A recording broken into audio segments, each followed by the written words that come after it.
Hallelujah, Jesus. We thank you for my freedom. Thank you for saving me. Thank you for freeing me. Thank you for redeeming me. Thank you for my freedom. Here it is.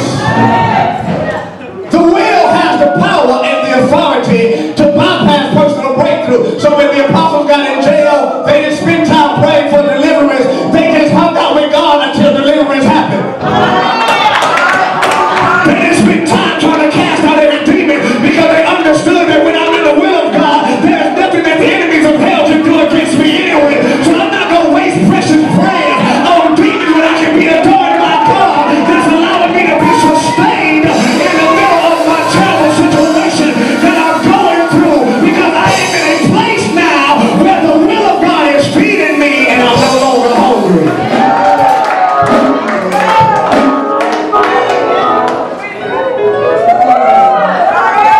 So when Paul was in chains, he said, don't be ashamed of my chains, because the will has taught me that this is for the furtherance of the gospel.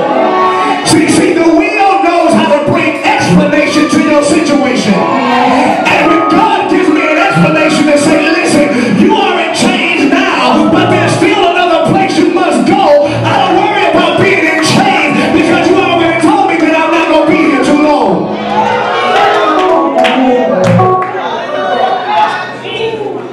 Even when Jesus was on the cross, if you be the Son of God, show us a sign. Come down. I can't come down because it's the will. And even though these nails hurt, the will has made me comfortable. Even though the spitting in my face hurts, the will of God has made me comfortable with the spit. It's made me comfortable with the thorns. And so Jesus would say, for the joy that was set before me, I endured. Why? Because the will told me this ain't a painful place, it's a joyous place.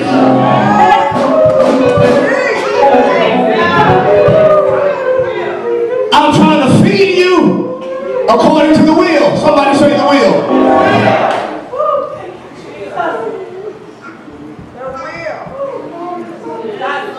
And when you allow me, give you a little bit more volume, baby, just a little bit. When you allow me to feed you with the will, you then allow me to expose you not to the sign of what you physically saw, but you begin to see the sign of the truth.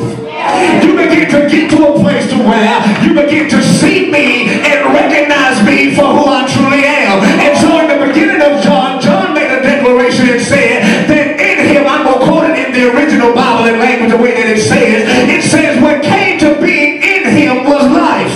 And then life was the light of men. And light shines in darkness. And the original text said, and the darkness could not overpower it.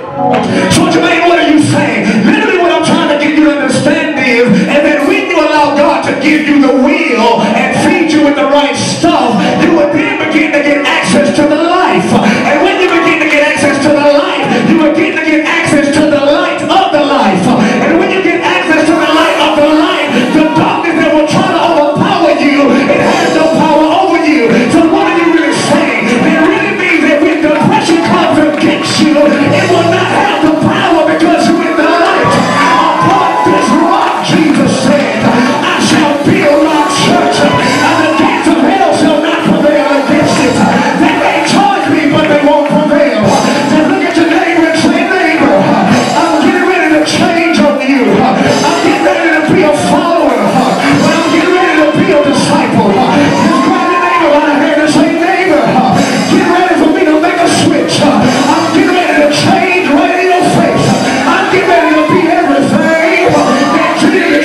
Shout